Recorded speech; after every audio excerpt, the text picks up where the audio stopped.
Bonsoir à tous, joueurs de Marche of Empire. Donc voilà, je fais cette nouvelle petite vidéo pour parler des futurs grades. Donc les choses se mettent en place, il y a des postes à pourvoir. Et, euh, donc parce que les grades, je pense qu'ils ne doivent pas être distribués au hasard. Chaque grade a des fonctions, des devoirs. D'ailleurs, pour ça, je vous invite à cliquer sur le petit onglet Alliance, membre de l'Alliance. Voilà, et de cliquer sur le petit i d'information qui se trouve là. Comme dans la plupart des fenêtres d'ailleurs, si vous avez des questions sur le jeu, la première chose à faire c'est de vérifier sur ce petit i d'information qui donnera des informations donc sur le sujet. Voilà. Donc voilà, les grades seront distribués en fonction de diverses choses. Et voilà, je pense qu'il est important de ne pas les laisser au hasard. Donc quand on arrive dans l'Alliance, on est, alors ils appellent ça Bleuzaï, mais débutant. On est débutant, donc voilà, faut lire ce que nous impose le jeu en termes de grade. Voilà, un débutant ne pourra pas exclure quelqu'un de l'Alliance, et donc ça c'est le jeu qui nous l'impose, donc bon, bah on fait avec.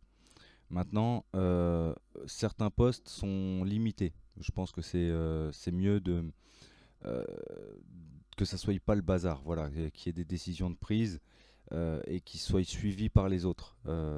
Mais il faut comprendre qu'on est une alliance et que on essaye de faire au mieux pour l'alliance. Donc vous avez le droit de poser des questions sur le jeu pour savoir pourquoi vous faites les choses, et ça serait même d'ailleurs une très bonne chose et une façon de monter en grade notamment. Pourquoi? Parce que il y a une stratégie de jeu qui est mise en place. Chaque chose est réfléchie. En tous les cas, de mon côté, j'essaye vraiment d'avoir une dynamique et une stratégie vraiment générale où chaque chose a sa place et qu'elle fonctionnera que si tout est réuni. Donc voilà, plus on aura une connaissance de cette stratégie et plus on sera gradé euh, de façon à optimiser le jeu et à pouvoir répercuter les informations. Donc voilà, mon idée, c'est quelqu'un qui rentre dans l'alliance, peu importe son niveau de jeu, il peut avoir 500 millions de jeux de puissance, c'est pas le problème. Le problème, c'est qu'ils comprennent voilà, la stratégie encore une fois. Donc, comme je vous avais expliqué, voilà, notamment se rassembler. Si le débutant il n'est pas capable de se rassembler dans une capitale et de chercher à savoir pourquoi, bah, il restera débutant. Voilà. Les soldats, les soldats, j'envisage que ce soit une catégorie qui regroupe tous les deuxièmes joueurs. C'est-à-dire, moi personnellement, j'ai un personnage principal et un deuxième perso qui me sert pour diverses choses. Donc voilà, faire une catégorie où c'est les deuxièmes personnages des joueurs. Donc ça nous permet plus de nous retrouver et voilà, en sachant que en cas de besoin, bien sûr, un deuxième joueur pourrait se retrouver duc ou maître des tâches pour éventuellement qu'on puisse lui assigner une capitale. Donc voilà, je parle de capitale. Oui, donc je vais y revenir, mais ça concerne plus les maîtres des tâches. Donc les vétérans, ce seront ceux qui auront compris les premières bases de la stratégie. À savoir, voilà, comme je vous disais, déjà se regrouper sur une capitale, avoir compris comment protéger ses ressources et ses hommes. Voilà, tant que le débutant n'aura pas compris ça, il passera pas vétéran. Celui qui a compris ça, eh ben, on le met vétéran. Le rôle des vétérans, entre autres, ce sera d'informer les débutants de la marche à suivre justement pour devenir vétéran.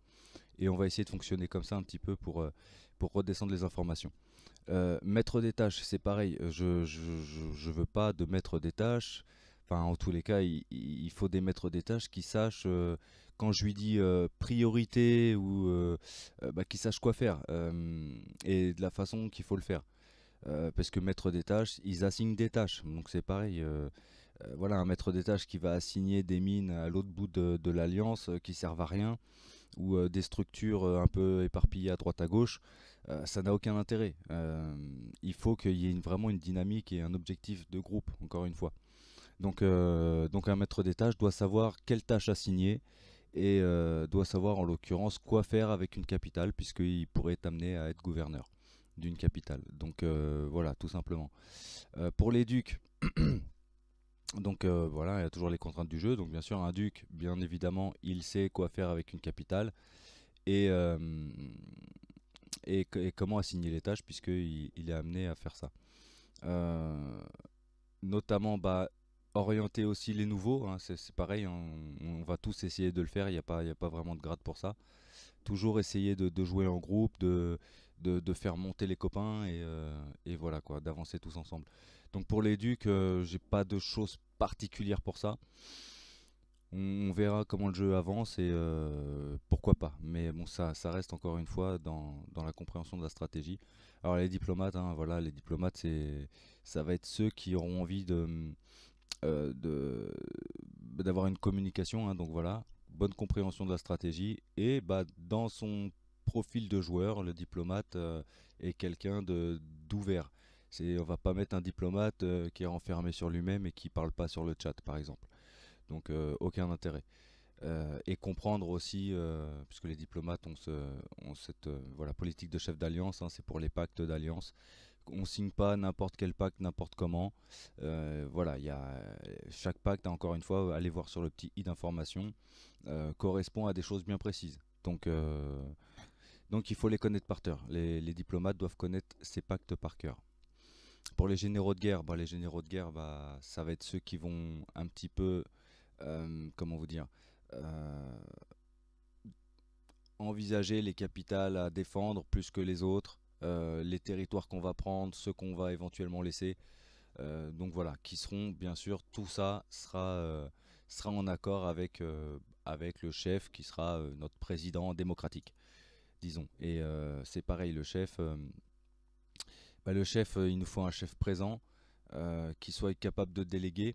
Donc si je dis ça, c'est parce que euh, le chef peut être amené à changer dans le sens où c'était Tani dans FRC.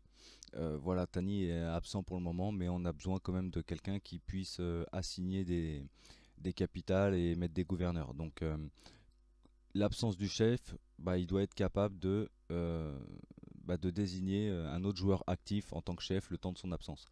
Voilà.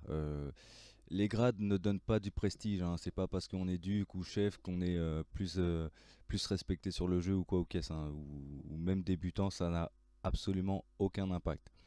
Le seul truc, c'est que nous, on va essayer de les structurer juste par rapport à bah, notre stratégie d'alliance, de politique qui est un pour tous et tous pour un. On va rentrer dans une dynamique d'entraide et, euh, et structurée. Voilà pour cette petite vidéo.